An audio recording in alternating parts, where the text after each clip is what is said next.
بسم اللہ الرحمن الرحیم۔ السلام علیکم اسٹوڈینٹس، آج ہم لوگ اپنا PS5 404 کا لیسن نمبر 45 کریں گے۔ لیسن نمبر 45 میں ہم لوگ substance related and addictive disorders کی بات کرتے ہیں۔ اس میں آج ہم لوگوں نے پرسپیکٹیوز کے بارے میں پڑھنا ہے کہ مین فیکٹرز کون کون سے ہوتے ہیں۔ تو ڈفرینٹ جو پرسپیکٹیوز ہیں نا وہ ڈفرینٹ قسم کے فیکٹرز بتاتے ہیں، ان سب کو آج ہم لوگ اسٹڈی کریں گے۔ امپورٹنٹ لیکچر ہے آپ لوگوں کا۔ ایٹ لاسٹ آج ہمارا جو ہے نا یہ PS5 404 کا کورس سارا ہو گیا ہے کمپلیٹ۔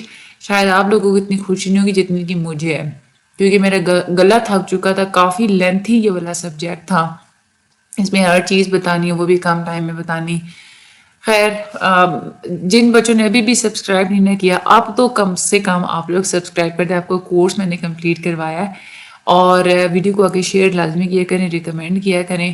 ہم لوگ چلتے ہیں اپنے آج کے لیکچر کی طرف۔ سوشو کلچرل پرسپیکٹیو کے بارے میں بات کرتے ہیں۔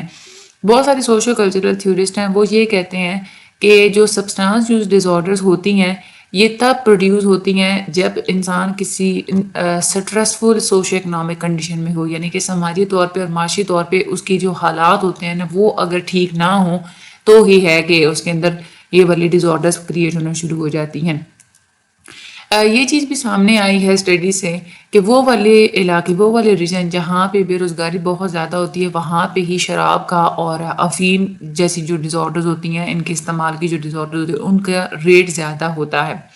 اب ان علاقوں میں کیونکہ بے روزگاری زیادہ ہوتی ہے، وہاں پہ الکوہولزم ریٹ بھی زیادہ ہوتا ہے، اور وہاں پہ یہ والی ڈس آرڈر زیادہ ڈیولپ ہونے کے چانسز ہوتے ہیں۔ اسی طریقے سے وہ لوگ جن کا تعلق سوشو اکنامک کلاس کے لوور درجے سے ہوتا ہے، یعنی کہ جو غریب لوگ ہوتے ہیں، ان کے اندر بھی سبسٹانس ڈس آرڈر کے ریٹ ہائی ہوتے ہیں as compare to the other classes. ہماری جو یوتھ ہوتی ہے، نوجوان جو کہ بے روزگار ہوتے ہیں، یہ بھی ایک بہت بڑی وجہ ہے پاپولیشن کے اندر کہ ان کے اندر یہ والی ڈس آرڈر زیادہ پائی جاتی ہیں، کیونکہ اور ان کا کام دھندا ہوتا کوئی نہیں ہے، تو بیٹھ کے بس نشہ کرنا، یہ زیادہ تر چیز ان کے اندر پائی جاتی ہیں۔ اس کے علاوہ سوشو کلچرل تھیورسٹ یہ بھی کہتے ہیں کہ کچھ لوگ ہوتے ہیں نا جن کو مختلف قسم کی پریشانیاں بہت زیادہ ہوتی ہیں، تو ایسے لوگوں کے اندر زیادہ خطرہ ہوتا ہے، رسک ہوتا ہے ان سبسٹانس یوز ڈس آرڈرز کے ڈیولپ ہونے کا۔ اس کے بعد مزید تھیورسٹ یہ بھی کہتے ہیں کہ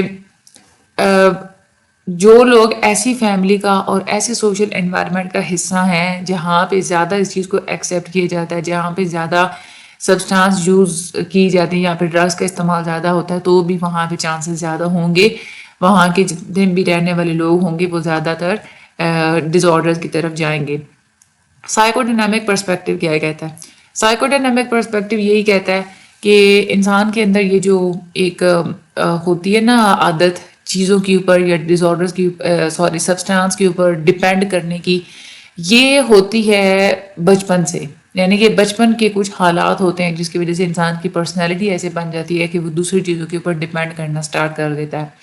جب پیرنٹس اگر بچے کو صحیح طریقے سے توجہ نہیں دیتے، پیرنٹس نے ٹھیک طریقے سے پرورش نہیں کی، تو پھر بچے کیا کرتے ہیں کہ سکون حاصل کرنے کے لیے، مدد حاصل کرنے کے لیے باہر کسی اور کے اوپر ڈپینڈ کرنا شروع کر دیتے ہیں۔ ٹھیک ہے، تو یہ جو شروع کے جو سال ہوتے ہیں نا بچے کے، جو پرورش کے سال ہوتے ہیں، یہی ڈٹرمن کرتے ہیں کہ انسان بڑا ہو کے منشیات کاری بنے گا یا نہیں بنے گا۔ اب بچے کیا کرتے ہیں جب وہ باہر سے سپورٹ حاصل کر رہے ہوتے ہیں، باہر سے سپورٹ ڈھونڈ رہے ہوتے ہیں، تو ڈرگس کے ساتھ وہ ایکسپیریمنٹس بھی کرتے ہیں۔ ٹھیک ہے، اور انسان پھر کیا کرتا ہے کہ دوسروں کے اوپر زیادہ ڈیپینڈ کرنا شروع کر دیتا ہے۔ اسی طریقے سے وہ اس کے اندر یہ والی بیہیویئرس پیدا ہونا شروع ہو جاتے ہیں کہ وہ ڈرگس کے اوپر زیادہ ڈیپینڈ کرنے لگ جاتا ہے۔ اور دوسری بات یہ بھی ہوتی ہے کہ ایسے جو بھی لوگ ہوتے ہیں وہ بہت زیادہ ڈپریسڈ رہتے ہیں، تو اپنی ڈپریشن کو کم کرنے کے لیے بھی وہ ڈرگس کا استعمال کرتے ہیں۔ اور ایسے جو لوگ ہوتے ہیں انگزائٹی کو ڈیل کرنے کی یا ریالٹی کو ڈیل کرنے کی ان ایبیلٹی ان کے اندر ہوتی ہے، یعنی کہ ایبیلٹی ٹھیک طریقے سے ان کے اندر نہیں موجود ہوتی، تو پھر ایز اے ڈیفینس میکانزم یہ ڈرگس کا استعمال کرتے ہیں چیزوں کو کوپ کرنے کے لیے۔ اس کے بعد کوگنائٹیو بیہیویئرسٹک پرسپیکٹیو۔ کوگنائٹیو پرسپیکٹیو ایک تو اوپرنٹ کنڈیشننگ کی بات کرتے ہیں۔ اوپرنٹ کنڈیشننگ کا یہی مطلب ہوتا ہے نا کہ جب ہمیں ایک چیز جب ہم لوگ یا ایک کام ہم لوگ جب بھی کرتے ہیں نا، اس سے اگر ہمیں فائدہ ہوا، ٹھیک ہے، ہمیں کوئی ریوارڈ ملا، تو ہم لوگ وہ کام پھر دوبارہ کرتے ہیں۔ تو یہ کہتے ہیں کہ جب انسان ایک دفعہ کسی چیز کا کسی ڈرگ کا استعمال کرتا ہے نا تو اس کی ٹینشن کم ہو جاتی ہے، اس کو ایک ریوارڈنگ افیکٹ ملتا ہے، ٹھیک ہے. اب وہ افیکٹ دوبارہ حاصل کرنے کے لیے وہ اگین ڈرگس کا استعمال کرے گا، ٹھیک ہے. تو ہم لوگ کہہ سکتے ہیں کہ ریوارڈنگ افیکٹ ہوتا ہے نا جو ڈرگس کے اندر موجود ہوتا ہے، یہی وجہ ہوتی ہے کہ انسان پھر اس کی ڈوز کو بھی زیادہ بڑھانا شروع کر دیتے کہ میں جتنی زیادہ ڈوز لوں گا اتنا زیادہ مجھے یہ افیکٹ ملے گا. اور یہی اور دوسری بات یہ بھی کہ ایک یوفورک اسٹیٹ کریٹ ہوتی ہے، انسان کو بہت زیادہ خوشی محسوس ہوتی ہے اور انسان کی جو انزائٹی اور جو پین وغیرہ ہوتی ہے وہ کم ہوتی ہے. تو ایسا بیہیویئر پھر مینٹین رکھنے کے لیے انسان ڈرگس کا استعمال کرتا ہے. اس کے علاوہ یہ کہتے ہیں کہ یہ جو ریوارڈز ہوتے ہیں نا، یہ اس سے انسان کہتے ہیں نا ایک ایکسپیکٹنسی پروڈیوس ہوتی ہے، یعنی کہ انسان ہوتا ہے نا ہر چیز کے بارے میں ایک ایکسپیکٹیشنز لگا لیتا ہے، امیدیں لگا لیتا ہے. اب انسان کو یہی امید ہوتی ہے کہ جتنے بھی سبسٹینسز ہوتی ہیں یہ ریوارڈنگ ہوتی ہیں، ان سے ہمیں سکون ملے گا، ہمیں ایک ریوارڈ ملے گا. اس سے انسان کو ایک موٹیویشن ملتی ہے کہ وہ جب بھی اس کو ٹینشن ہوگی اس ٹینشن کو کم کرنے کے لیے وہ ڈرگس کا استعمال کرے گا.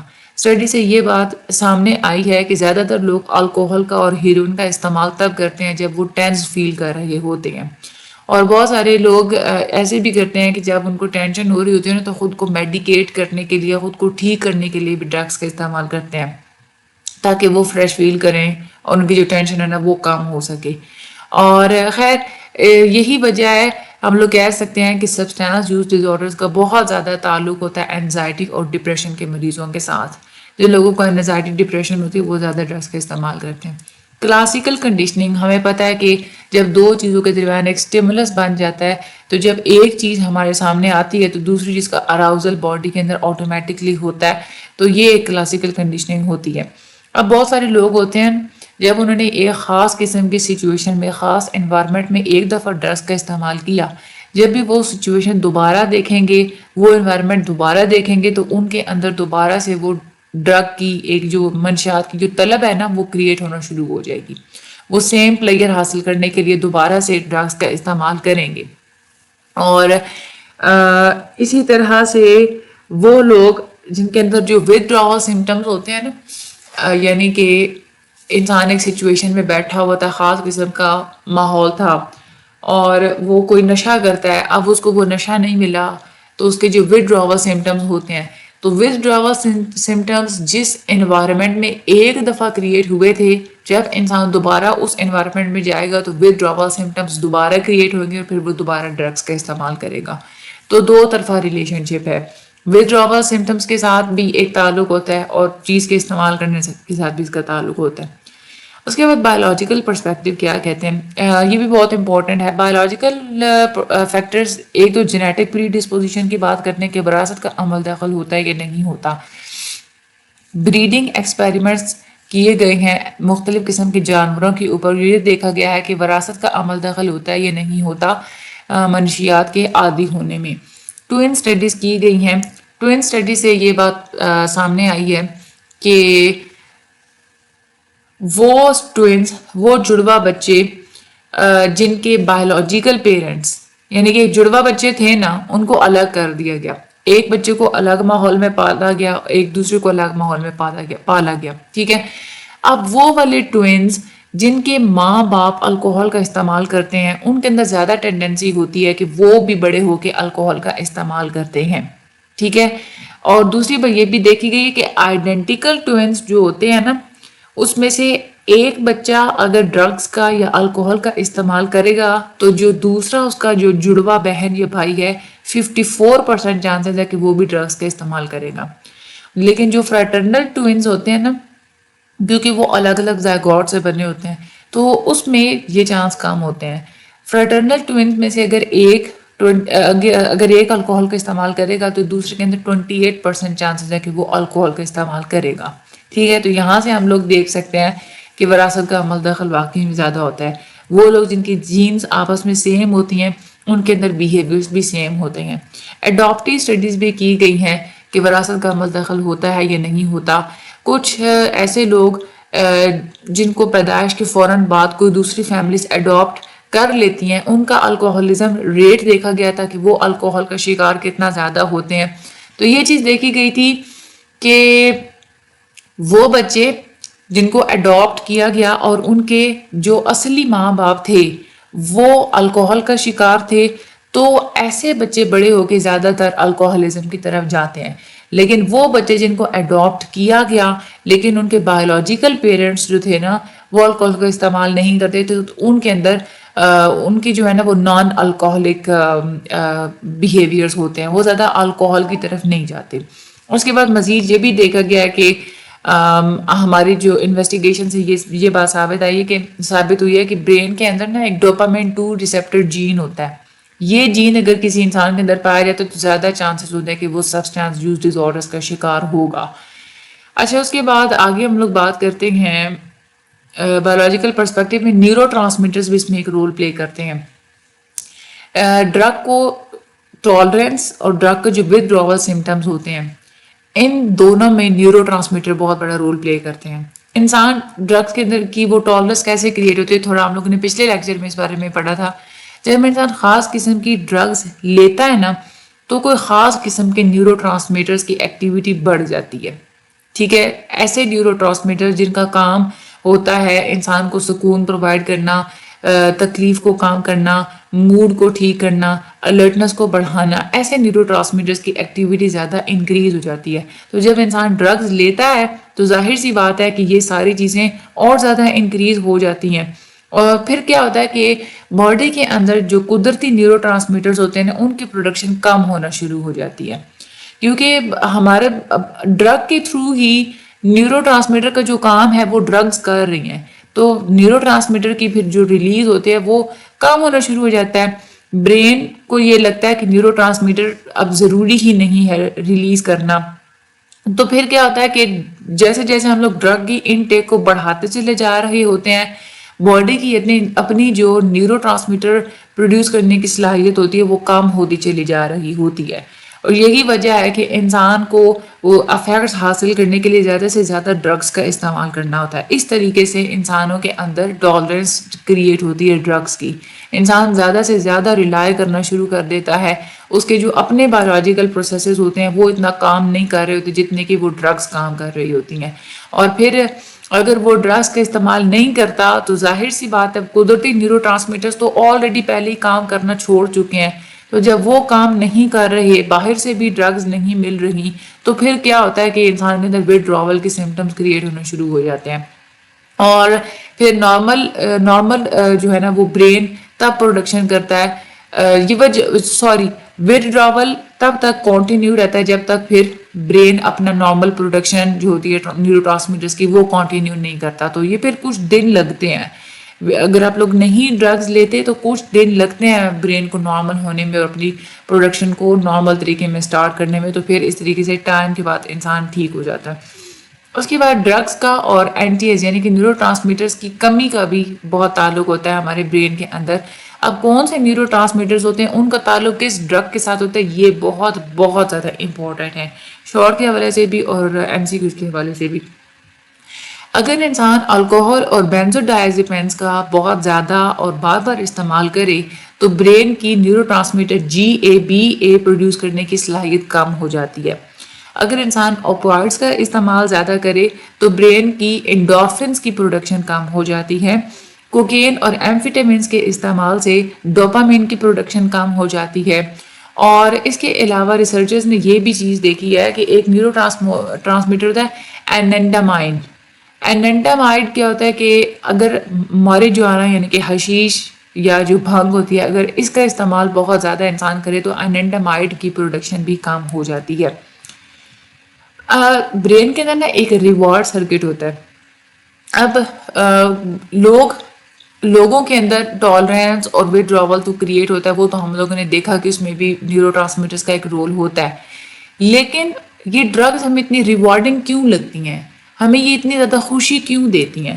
برین کی نا ایک امیجنگ کی گئی ہے اور پھر اس کی اسٹڈی کی گئی ہے اور یہ انہوں نے پوائنٹ آؤٹ کیا ہے کہ برین کے اندر نا ایک خاص قسم کا برین سرکٹ ہوتا ہے. یہ پورا سرکٹ ہوتا ہے جو کہ مل کے کام کر رہا ہوتا ہے. برین کا یہ جو پورا برین کے اسٹرکچر کا آپس میں ملا جلا ہوا ایک نیٹ ورک ہوتا ہے جو کہ مل کے کام کرتے ہیں اور کسی ایکشن کو ٹریگر کرتے ہیں، چاہے کوئی ایموشنل ری ایکشن کریٹ کرنا ہو، کوئی بیہیویئر اگر کوئی کریٹ کرنا ہو، تو یہ سارا برین سرکٹ کا کام ہوتا ہے۔ اب جو برین سرکٹ ہوتی ہے نا، یہ اس کا تعلق ہوتا ہے جب ہم لوگ کسی سبسٹانس کا غلط استعمال کرتے ہیں، ٹھیک ہے، تو وہ جا کے ہمارے اس برین کے ریوارڈ سرکٹ کو جا کے افیکٹ کرتی ہے۔ اس کو ہم لوگ ریوارڈ سینٹر بھی بولتے ہیں، پلیئر پاتھ وے بھی بولتے ہیں۔ پھر کیا ہوتا ہے کہ انسان جب خاص قسم کی ڈرگز وغیرہ وہ لیتا ہے نا، تو برین سرکٹ جو ہوتا ہے نا، برین کا یہ جو ریوارڈ سرکٹ ہو جو کہ ہمیں خوشی پرووائڈ کرتا ہے یا کوئی ایک ری ایکشنز پرووائڈ کرتا ہے، اس کی ایکٹیویٹی بڑھ جاتی ہے۔ اب یہ جو ریوارڈ سرکٹ فیچر ہوتا ہے، یہ جس ایریا میں پایا جاتا ہے اس کو ہم لوگ وینٹرل ٹیگمنٹل ایریا بولتے ہیں۔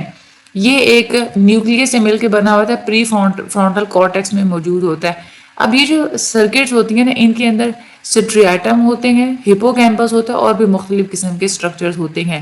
اس پورے نیورو ٹرانسمیٹر، اس ساری سرکٹ کے اندر جو سب سے زیادہ رول پلے کرتی ہے، جو سب سے زیادہ امپورٹنٹ نیورو ٹرانسمیٹر ہوتا ہے، وہ ہوتا ہے ڈوپامین، ٹھیک ہے۔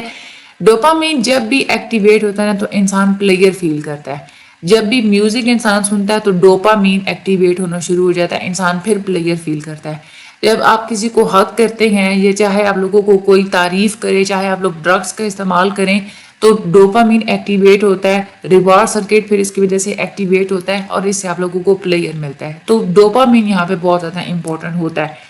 اب بہت ساری ڈرگز ایسی ہوتی ہیں جو کہ اس ریوارڈ سرکٹ کو جا کے اسٹیمولیٹ کر دیتی ہیں۔ کوکین اور ایمفیٹامینز، یہ دونوں ہی ڈوپامین کی ایکٹیویٹی کو بڑھا دیتے ہیں، اور یہ ڈائریکٹلی بڑھا دیتے ہیں۔ لیکن جو باقی جتنی بھی ڈرگز ہوتے ہیں، جیسے کہ الکوہل ہو گیا، اوپوائڈز ہو گیا، اور بھنگ وغیرہ ہو گئی، یہ مختلف قسم کے بایو کیمیکل ری ایکشن سے ہوتے ہوئے، پورے ایک ایونٹ سے ہوتے ہوئے گزرتے ہیں، تب جا کے یہ ڈوپامین کی ایکٹیویٹی کو انکریز کرتے ہیں۔ اب جب ڈوپامین کی ایکٹیویٹی انکریز ہو جاتی ہے، تو پورا ہمارا جو ریوارڈ سرکٹ ہوتا ہے نا دماغ کا، ان کی آپس کی کمیونیکیشن انکریز ہو جاتی ہے، جو ہوتے ہیں نا انٹر کنیکٹیوٹی، وہ بڑھ جاتی ہے۔ تو اس سے پوری ایکٹیویٹی برین کی انکریز ہونا شروع ہو جاتی ہے، یعنی کہ آپ بہت زیادہ پلیئر فیل کرتے ہیں، بہت زیادہ کوئی انسان ایکٹیو ہو جاتا ہے، یہ سب کچھ ہوتا ہے۔ اور یہ جو اگر کوئی بھی سبسٹانسز بار بار ریوارڈ سرکٹ کو اسٹیمولیٹ کرتی ہیں، تو اس سے اس سبسٹانسز سے ہائپر سینسٹیوٹی کریٹ ہونا شروع ہو جاتی ہے۔ ہائپر سینسٹیوٹی کا کیا مطلب ہوتا ہے؟ دیکھیں، ایک ریوارڈ سرکٹ ہے نا، وہ بار بار ایک ہی سبسٹانس اسٹیمولیٹ ہو رہی ہے، تو ریوارڈ سرکٹ کو پتہ چل جاتا ہے کہ یہ والا سبسٹانس جب آئے گا تو میں نے اسٹیمولیٹ ہونا ہے۔ پھر جیسے کہ وہ والا سبسٹانس باڈی کے اندر جائے گا، فوراً سے ریوارڈ سرکٹ اسٹیمولیٹ ہو جائے گی، ٹھیک ہے۔ اب یہ والے جو نیورونز ہوتے ہیں نا اس سرکٹ کے اندر، جب بھی سبسٹانس کا آپ لوگ استعمال کرتے ہیں، تو پھر کیا ہوتا ہے کہ نیورونز اس سرکٹ کے اندر فائر کرنا سٹارٹ کر دیتا ہے۔ اس ساری تھیوری کو ہم لوگ incentive sensitization theory of addiction بولتے ہیں، اور یہ جانوروں میں بھی اور ہیومن سٹڈیز دونوں سے ہی یہ چیز ثابت ہوئی ہے، دونوں کی سٹڈی سے یہ تھیوری جو ہے نا وہ سپورٹ ہوئی ہے۔ اب وہ لوگ جو کہ ڈرگس کا استعمال کرتے ہیں، ان کے اندر ریوارڈ ڈیفیشنسی سنڈروم بھی ہو سکتا ہے۔ ریوارڈ ڈیفیشنسی سنڈروم کا کیا مطلب ہوتا ہے؟ برین کی جو ریوارڈ سرکٹ ہوتی ہے جو کہ پلیئر دیتی ہے، اب کوئی ایسی بیماریاں ہوتی ہیں جو ایسا جو ہے وہ یہ ایک سنڈروم بن جاتا ہے انسان کی باڈی کے اندر، کہ ریوارڈ سرکٹ خود ایکٹیویٹ ہوتی ہی نہیں ہے، یہ صرف تب ایکٹیویٹ ہوگی جب اس کو ڈرگز ملیں گی۔ تو پھر ظاہر سی بات ہے انسان کو جب بھی پلیئر چاہیے ہوگا، وہ ڈرگس کا استعمال کرے گا، ڈرگس کا استعمال کر کے اپنی ریوارڈ سرکٹ کو اسٹیمولیٹ کرے گا، اور اسے پلیئر ملے گا۔ یہی وجہ ہے کہ انسان عادی ہو جاتا ہے۔ یہ آپ لوگوں کے جو بایولوجیکل فیکٹر نا، یہ والا یہ جو برین ریوارڈ سرکٹ، یہ آپ لوگوں کا ایک بہت زیادہ امپورٹنٹ ہے، اور ڈرگس کے ساتھ یہ لانگ کے حساب سے امپورٹنٹ ہے۔ ڈرگس کا کون سی ڈرگ کا کون سی نیورو ٹرانسمیٹر کے ساتھ تعلق ہوتا ہے، یہ ہم لوگوں کے MCQs کے حساب سے امپورٹنٹ ہے۔ اور اس کے علاوہ یہ والے جو نیورو ٹرانسمیٹرز ہیں، یہ والے اوور آل اس کو آپ لوگوں نے اچھے طریقے سے دیکھ لینا ہے۔ اڈاپٹیو اسٹڈیز، ٹوئن اسٹڈیز، یعنی کہ جینیٹک پری ڈسپوزیشن کا کیا رول ہوتا ہے، یہ آپ لوگوں کو پتہ ہونا چاہیے۔ اور یہ جو کوگنیٹو بیہیویئر، اس میں 3 پوائنٹس آپ نے یاد رکھنے ہیں: اوپرینٹ کنڈیشننگ، کلاسک کنڈیشننگ، اور ریوارڈ سے انسان نا ایک ایکسپیکٹنسی کریٹ کر لیتا ہے، ایک امیدیں مان لیتا ہے۔ سائیکو ڈائنامک پرسپیکٹیو آپ لوگوں کو پتہ ہے کہ بچپن کی جو پرورش وغیرہ ہوتی ہے اس میں کمی رہ جاتی ہے، یہ آپ لوگوں نے ایکسپلین کر دینا اپنی ورڈنگ میں۔ اور سوشو کلچرل پرسپیکٹیو، یہ سارے پرسپیکٹیو بہت زیادہ امپورٹنٹ ہیں۔